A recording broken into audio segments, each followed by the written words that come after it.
Bismillahirrahmanirrahim. Assalamualaikum warahmatullahi wabarakatuh. Alhamdulillahirabbil alamin. Wassalatu wassalamu ala rasulil amin wa ala alihi wa sahbihi ajma'in, amma ba'd. Bapak Ibu Saudara dan juga adik-adik rahimakumullah taala. Alhamdulillah, pada kesempatan malam hari ini Allah Azza wa Jalla masih memberikan kepada kita kesempatan untuk melakukan hal-hal yang baik ya. Semoga kita menjadi hamba-hamba yang mudah mensyukuri segala nikmat ya, terutama nikmat-nikmat yang berhubungan dengan agama, nikmat iman, nikmat hidayah, nikmat menjadi seorang muslim, muslimah, nikmat menjadi umat Nabi Muhammad SAW, dan nikmat hidayah, agar kita terus mendapatkan tambahan-tambahan nikmat ini, dan kemudian ilmu kita bertambah, amal kita bertambah, dan demikian seterusnya. Ayyuhal hadirun rahimakumullah ta'ala, kita akan melanjutkan membahas surah Al-Infitar atau tafsir surah Al-Infitar yang sudah kita mulai dengan membahas 5 ayat pertama pada kesempatan sebelumnya. Allah Subhanahu wa taala telah memberikan kabar-kabar, telah menyampaikan kepada kita berita-berita yang nanti akan terjadi pada hari kiamat atau menjelang hari kiamat. Hal-hal yang mengerikan ya. Hal-hal yang betul-betul berbeda dengan apa yang kita lihat pada hari-hari biasanya. Nah, keadaan-keadaan ini hendaknya menyadarkan akal-akal manusia, hendaknya menggugah kesadaran mereka bahwa ada hari kiamat yang pasti datang, dan mereka nanti akan dimintai pertanggungjawaban atas semua perbuatan-perbuatannya. Kemudian di ayat berikutnya, di ayat ke-6, Allah Subhanahu wa taala berfirman, "Ya ayyuhal insanu ma gharraka bi rabbikal karim." Ayat ke-7, "Alladzi khalaqaka fasawwaka fa'adalak." Kemudian fi ayyi suratin ma syaa rakkabak kalla bal tukadzibuna biddin.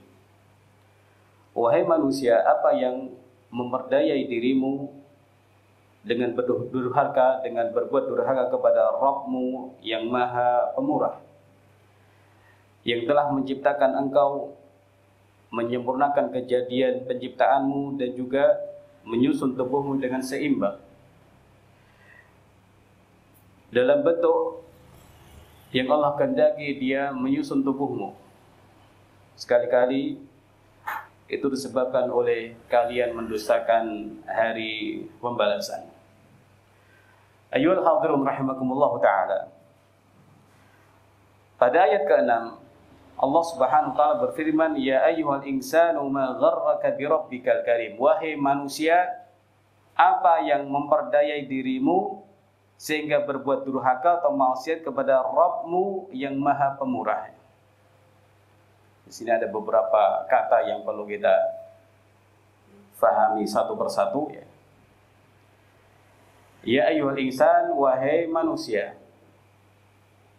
Apakah ini manusia secara umum? Ternyata disampaikan dalam tafsir Jalalain bahwa yang dimaksud dengan manusia di sini adalah ya ayyuhal kafir, wahai orang yang kafir.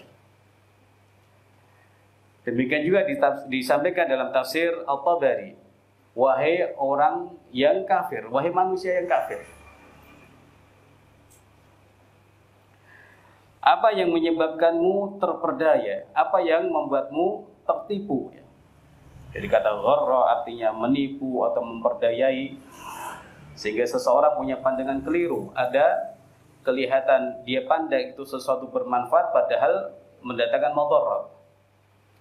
Dia pandang baik padahal buruk.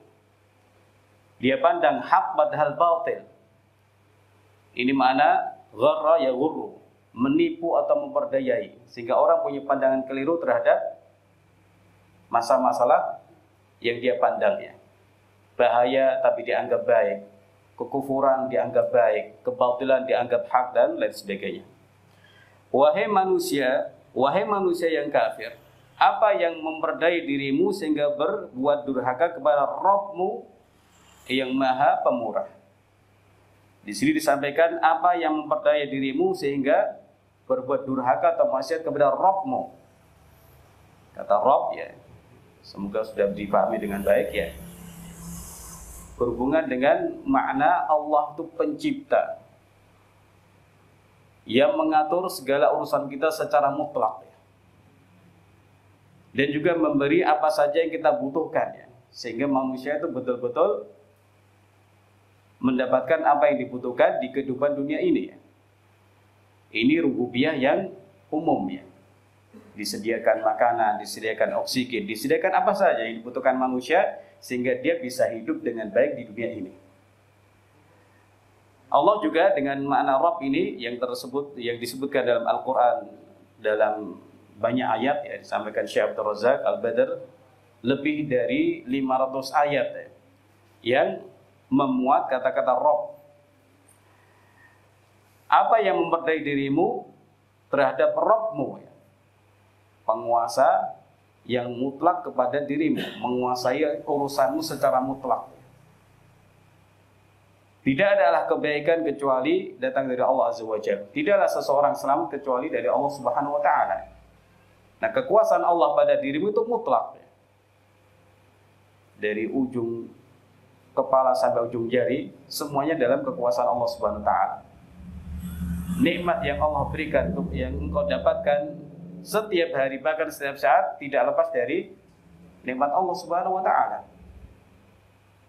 Ini makna dari Ar-Rabb ya.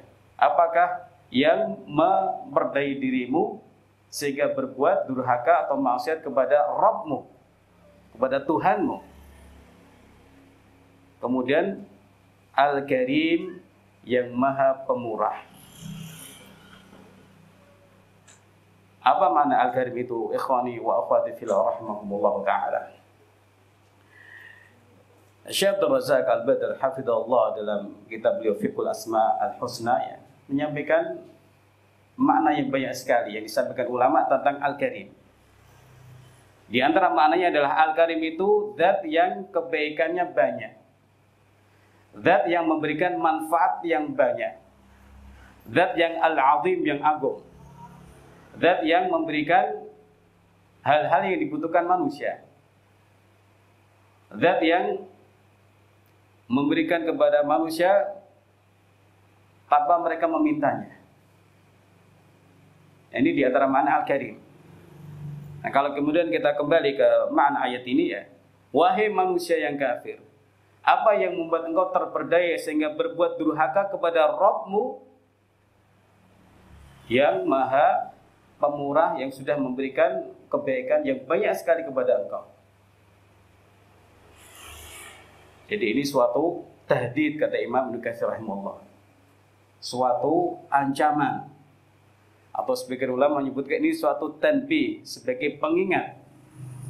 Atau ulama tafsir lain mengatakan sebagai itab, sebagai teguran bagi manusia ini, orang yang kafir kepada Allah Subhanahu wa taala. Urusannya semuanya ditanggung Allah. Dia sudah diberi kebaikan yang banyak oleh Allah Subhanahu wa taala, tapi sikapnya itu sangat buruk kepada Allah Subhanahu wa taala. Al-Imam Ibnu Katsir rahimahullah menyebutkan bahwa makna ayat ini adalah, wahai Ibnu Adam, apa yang menipu engkau kepada Rabb-mu yang Maha Agung ya, hatta aqdam ta'ala ma'siyatihi, sampai-sampai engkau kemudian berani berbuat maksiat kepadanya. Apa yang menipu kamu ya? Allah itu Rabb-mu, Tuhanmu, yang menguasai dirimu, yang sudah memberimu manfaat yang banyak, sudah memberimu kebaikan yang banyak. Bahkan engkau tidak bisa hidup kecuali dengan nikmat-nikmat Allah Subhanahu wa taala. Kenapa engkau berani berbuat maksiat kepadanya? Ini makna yang disampaikan Imam Ibnu Katsir rahimahullah taala. Hatta aqdam ta'ala ma'siyatihi wa qabaltahu bima la yaliq. Sampai-sampai engkau berani berbuat maksiat kepadanya dan engkau bersikap kepada Allah dengan sikap yang tidak pantas.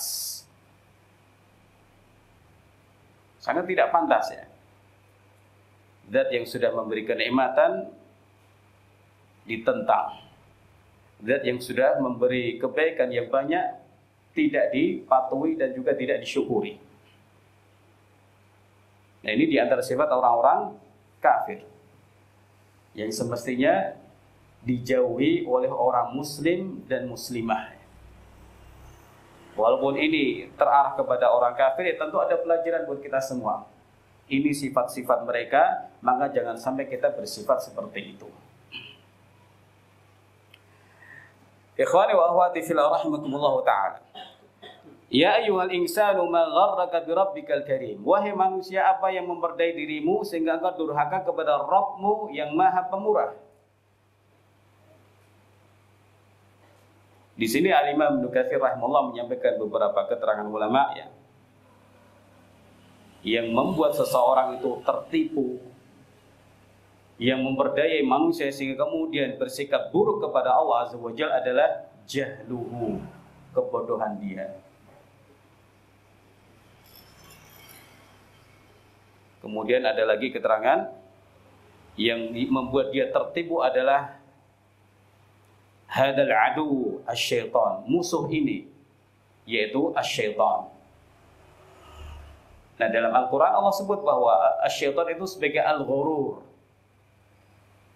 yang betul-betul menipu, yang tipuannya luar biasa kepada manusia.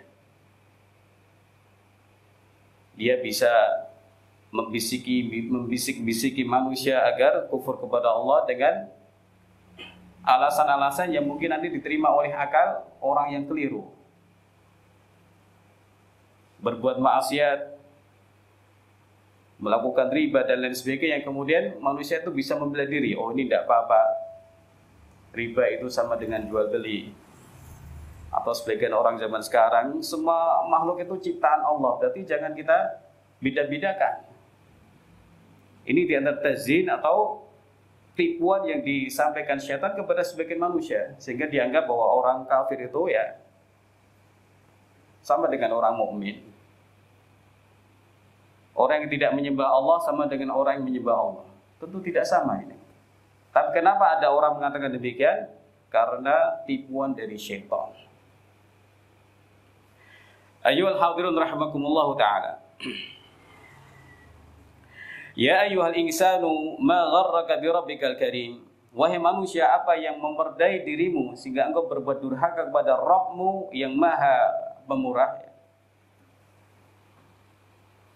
Kalau Imam atau Syekh Sa'di rahimahullah menyampaikan, yang menipu engkau adalah kebodohanmu, yang memperdaya dirimu sehingga berbuat maksiat kepada Allah adalah kezalimanmu, dan yang membuat engkau terperdaya kemudian berani berbuat buruk kepada Allah adalah inaduka, pembangkanganmu terhadap Allah Subhanahu wa taala, sikap membangkang. Jadi kebodohan, kemudian kezaliman dan sikap membangkang. Ini yang sudah memperdayai manusia sehingga dia berani berbuat kufur kepada Allah, berbuat menentang kepada Allah dan lain sebagainya. Al-Imam Ibnu Katsir rahimahullah ta'ala menyampaikan di sini mengapa Allah itu di ayat ini menyebut atau membawakan namanya Al-Karim ya. Wahai manusia, apa yang memperdayaimu sehingga berbuat durhaka kepada Rabbmu yang Al-Karim. Allah menyebutkan ini, bukan menyebutkan nama yang lain ya, untuk mengingatkan ala annahu la yanbaghi an yuqabala al-karimu bil af'alil qabihati wa amalis su'. Sebagai tanbih, sebagai pengingat bahwa zat yang Maha Pemurah tadi, yang Maha Baik tadi, tidak pantas disikapi dengan perbuatan-perbuatan yang buruk dan amalan-amalan yang jelek. Pantasnya apa? Disyukuri. Pantasnya apa? Dengan ditaati. Itulah sikap yang benar ya. Seorang hamba taat kepada Rabbnya itu pas, tepat. Bahkan itu merupakan keadilan, sikap yang benar, sebenar-benarnya sikap ya.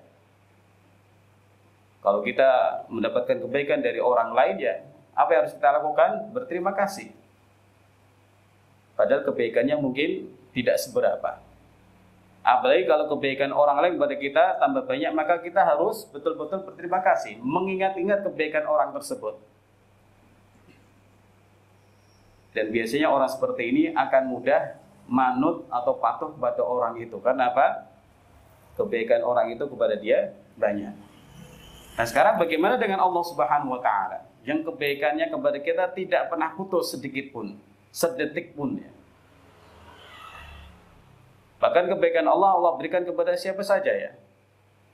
Yang kafir ataupun yang mukmin, yang saleh ataupun yang tidak saleh.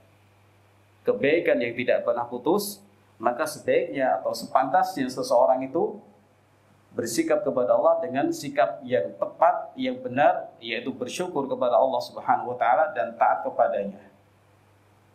Inilah Bapak Ibu rahimakumullah ta'ala, sikap yang seharusnya dilakukan seorang hamba kepada zat yang disembah. Seorang manusia kepada penciptanya. Seorang makhluk kepada Khaliknya, Allah Subhanahu wa ta'ala. Mensyukuri segala nikmatnya dan kemudian tunduk patuh kepada Allah Subhanahu wa ta'ala dengan beriman, dengan menjalankan syariatnya, dengan beramal soleh, dan juga dengan menjauhi larangan-larangannya. Kemudian Allah Subhanahu wa ta'ala berfirman, Alladzi khalaqaka fasawwaka fa'adalak.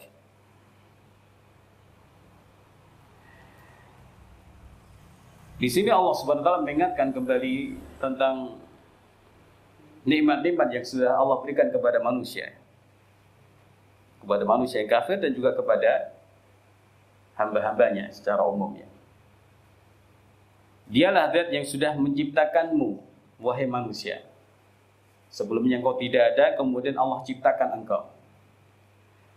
Fasawwaka, kemudian menyempurnakan penciptaanmu, sehingga engkau diberi anggota tubuh yang lengkap, yang baik, anggota tubuh yang normal, sehingga manusia itu betul-betul ya bisa melakukan kehidupannya di dunia ini dengan baik. Karena apa? Yang dibutuhkan itu sudah ada pada anggota tubuhnya. Ada kaki, ada tangan, ada mata, dan lain sebagainya.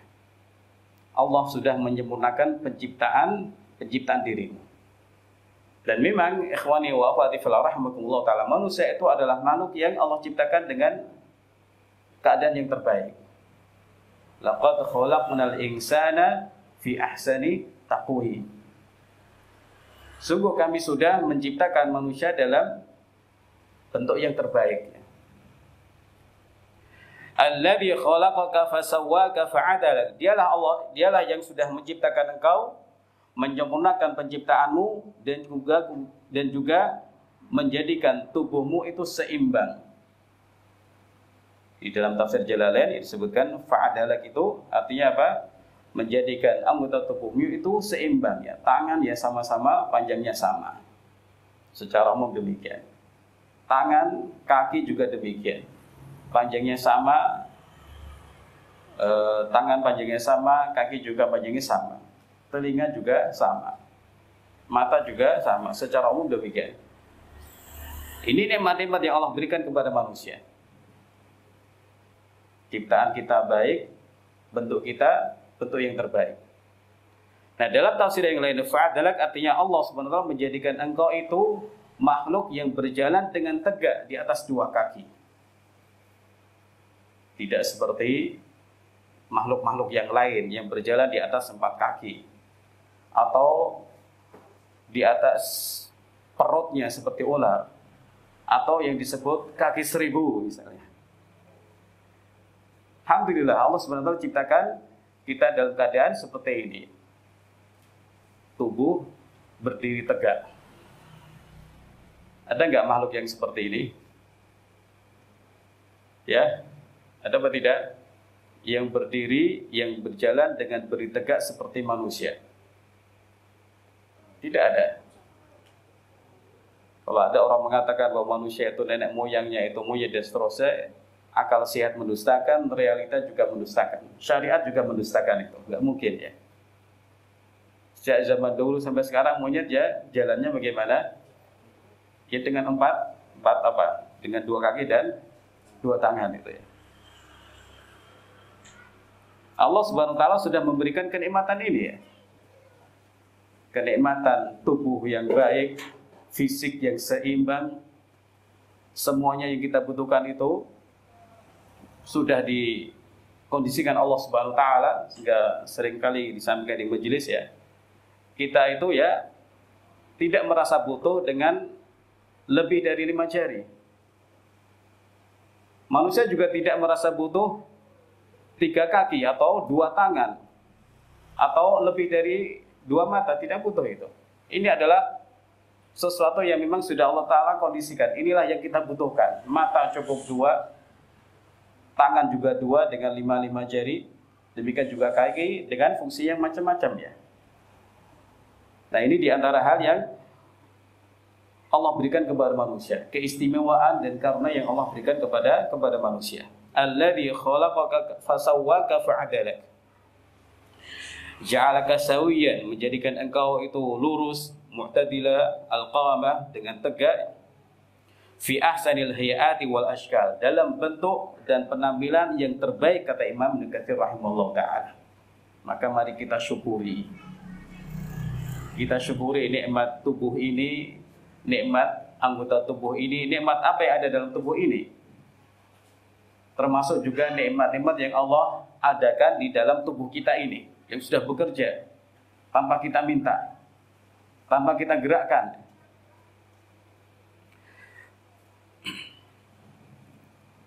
Fi ayyi suratin ma syaa rakabak.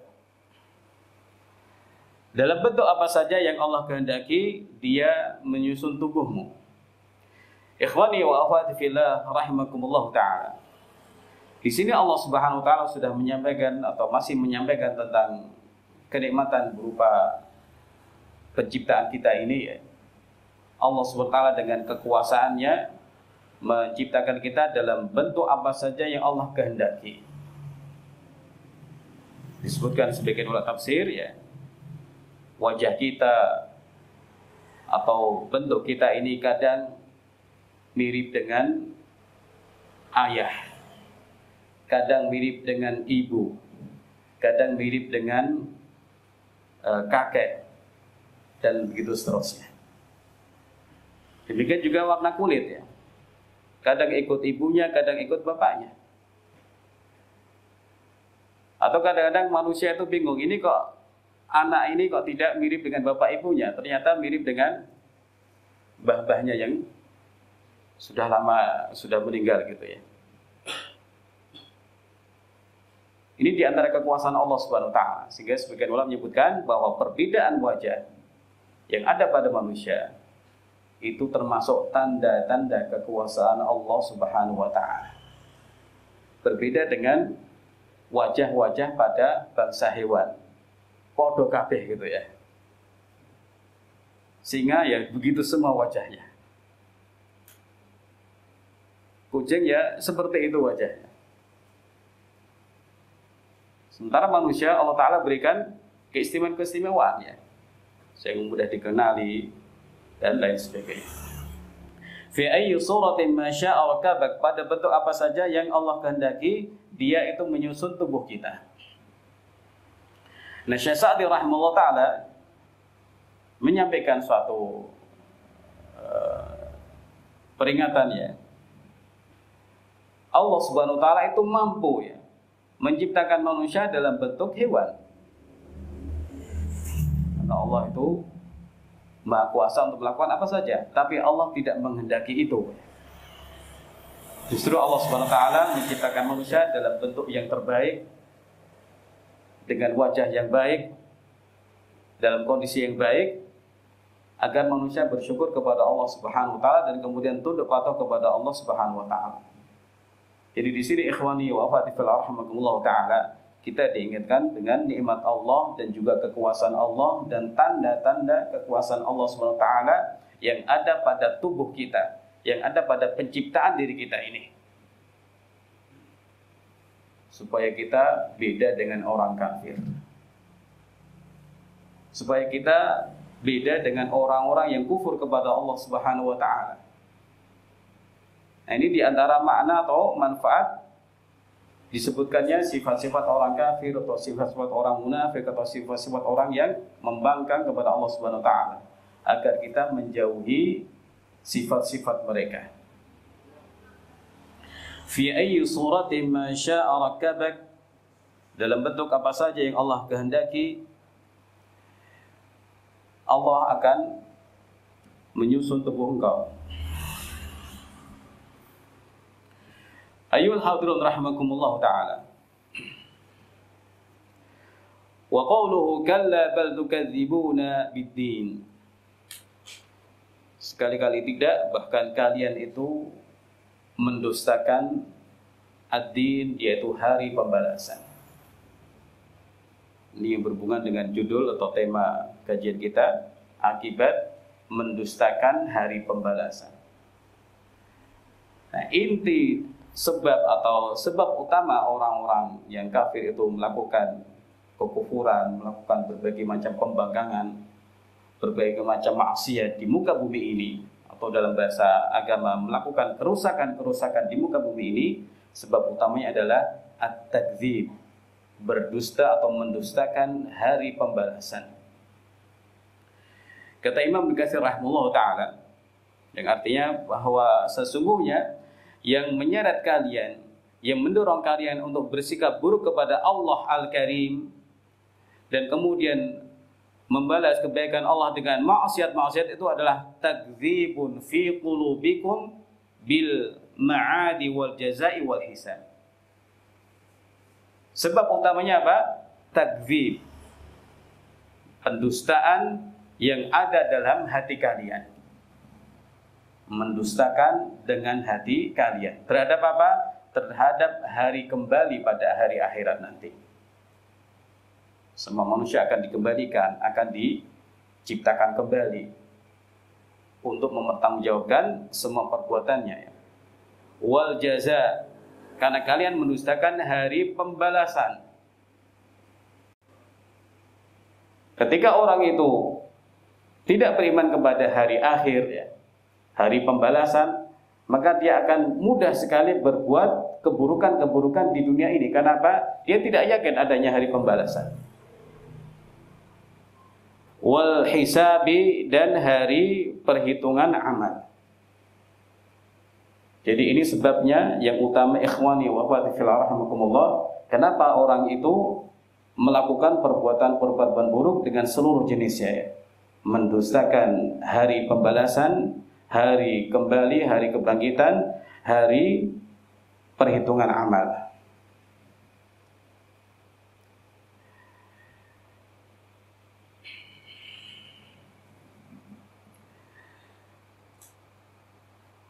Karena itulah sebagian ulama yang berbicara atau menerangkan tentang rukun-rukun iman, atau tepatnya rukun iman kepada hari akhir, ya. Di antara buah yang bisa dipetik seorang mukmin adalah ar-raghbah fi amali tha'ah. Ketika orang itu betul-betul beriman kepada hari akhir, hari pembalasan, dia punya semangat untuk melakukan amal ketaatan. Dia berharap pahala dari Allah Subhanahu wa taala, dan semangat untuk beramal saleh. Di sisi yang lain dia pun takut, ya, untuk bermaksiat. Ar-raghbah an fi'lil ma'siyah, ya. Takut berbuat maksiat. Karena apa?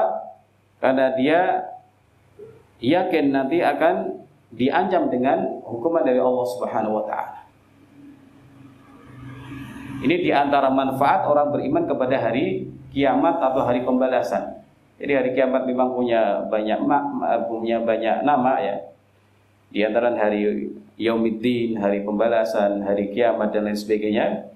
Ya, di sini disebutkan hari kiamat dengan nama pembalasan, hari pembalasannya. Kalau orang meyakini adanya hari pembalasan, setelah dia mati nanti akan dibangkitkan, nanti akan dihadapkan kepada Allah Subhanahu wa taala, sendiri-sendiri berdiri di hadapan Allah Subhanahu wa taala, kemudian dihisab dengan sedetail-detailnya, dia akan berusaha untuk beramal soleh terus-menerus. Dia akan betul-betul berharap mendapatkan pahala dari Allah Subhanahu wa taala. Demikian juga dia akan takut ya untuk berbuat maksiat. Karena apa? Karena dia akan menghadapi ancaman hukuman dari Allah Subhanahu wa taala. Kalla bal tukadzibuna biddin, sekali-kali tidak, bahkan kalian itu mendustakan hari pembalasan. Ikhwani wa akhwati fillah rahimakumullah taala.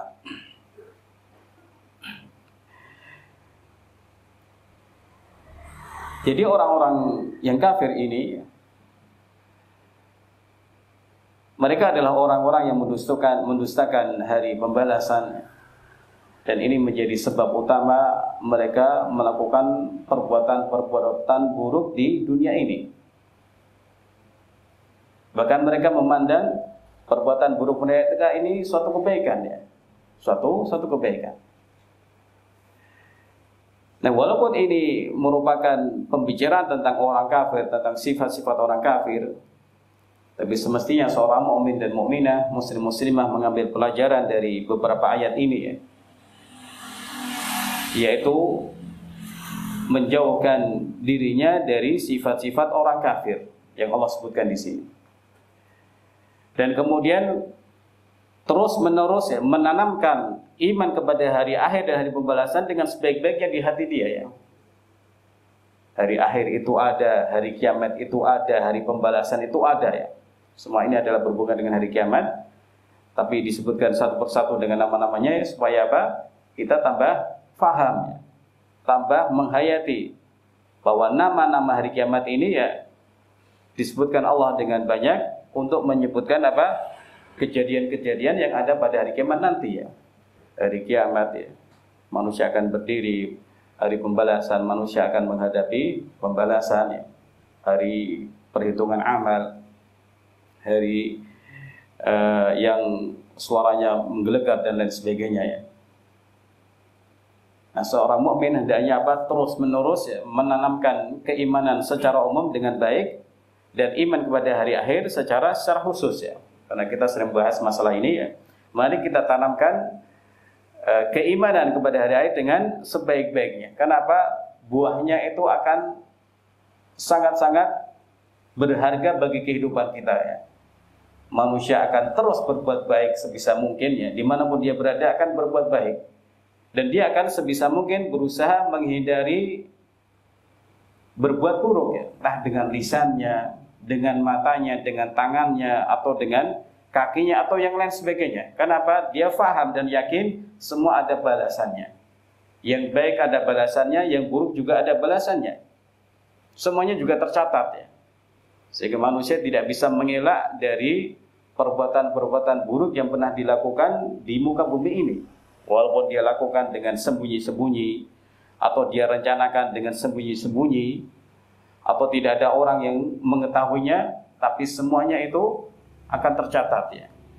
Semuanya tercatat, semua akan dia lihat, dan semua akan dia dapatkan balasannya dari Allah Subhanahu wa taala. Nah, untuk meningkatkan iman kita pada hari akhir ya, kita butuh yang namanya tadabbur ya, tadabbur ayat-ayat yang memuat tentang berita tentang hari akhir ya. Kita baca, kemudian kita tadabburi, kita fahami maknanya, kemudian kita ulang-ulang bacaannya, atau kita baca di waktu kita sholat sunnah ya. Ini akan bermanfaat sekali ya. Ini akan bermanfaat sekali untuk apa? Meningkatkan iman kita dan keyakinan kita terhadap hari kiamat atau hal-hal lain yang memang Allah Ta'ala beritahukan dalam Al-Quranul Karim. Nah, sebagian ulama sudah menyampaikan, apabila seseorang ingin mendapatkan keyakinan, maka bacalah Al-Quran sering-sering, dan bacalah Al-Quran dengan tadabbur, dan bacalah Al-Quran dengan niat mendapatkan apa? Nasihat, mau'idhah dan pelajaran dari apa yang kita kita baca. Dengan itu nanti insya Allah iman seseorang naik dan juga keyakinan dia pun akan naik ya. Nah, kekurangan kita apa?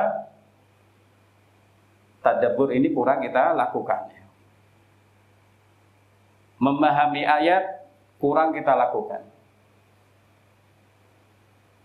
Membaca ayat Al-Quran seolah-olah seseorang membaca bacaan biasa ya. Atau harapannya adalah hanya sekedar mendapatkan pahala dari Allah Subhanahu wa taala. Ini sudah sesuatu yang bagus, tapi bukan itu tujuan diturunkannya Al-Qur'anul Karim. Al-Quran diturunkan sebagai hidayah bagi orang muttaqin, hidayah bagi orang-orang mukmin. Nah, hidayah itu tidak bisa kita dapatkan kecuali dengan memahami kandungan ayat-ayat tersebut ya. Kandungan Al-Qur'anul Karim, ayat per ayat, surat per surat ya. Hidayah akan sulit kita dapatkan dari Al-Qur'an Karim kalau kita nggak paham sama sekali. Atau kalau kita tidak belajar sama sekali. Karena itulah pentingnya kita terus thalabul ilmi, terus kita membaca Al-Quran dan juga memahami Al-Quran, lalu kita tadabburi bacaan Al-Quran tersebut. Satu ayat dibaca berulang-ulang, dua ayat dibaca berulang-ulang, kemudian maknanya diingat-ingat dalam sholat atau di luar sholat. Ini yang akan mendatangkan manfaat besar bagi kehidupan kita, sehingga apa? Petunjuk-petunjuk dalam Al-Quran bisa kita dapatkan dengan baik, manfaat dari Al-Quran juga bisa didapatkan seseorang dengan lebih baik. Ayyuhal hadirun rahimakumullah ta'ala. Di antara pelajaran dari beberapa ayat yang mulia ini, kemuliaan yang Allah berikan kepada manusia ya, dalam penciptaan tubuhnya. Kemudian kewajiban mensyukuri dan tunduk patuh kepada Allah Subhanahu wa taala. Pelajaran yang lain adalah bahaya kebodohan, bahaya syaitan, dan bahaya mendustakan hari pembalasan. Demikian pembahasan kita pada kesempatan malam hari ini, semoga bermanfaat buat kita semua ya. Menambah iman, menambah ilmu, dan juga menambah semangat untuk berbuat baik ya. Karena iman itu, kata Imam Ibnu Qayyim rahimahullah, iman yang tidak mendorong kita, iman yang tidak mendorong seseorang berbuat amal soleh itu iman yang bermasalah, iman yang bermasalah. Wallahu taala alam, wa sallallahu ala nabiyina Muhammad wa ala alihi wa sahbihi ajma'in. Wassalamualaikum warahmatullahi wabarakatuh.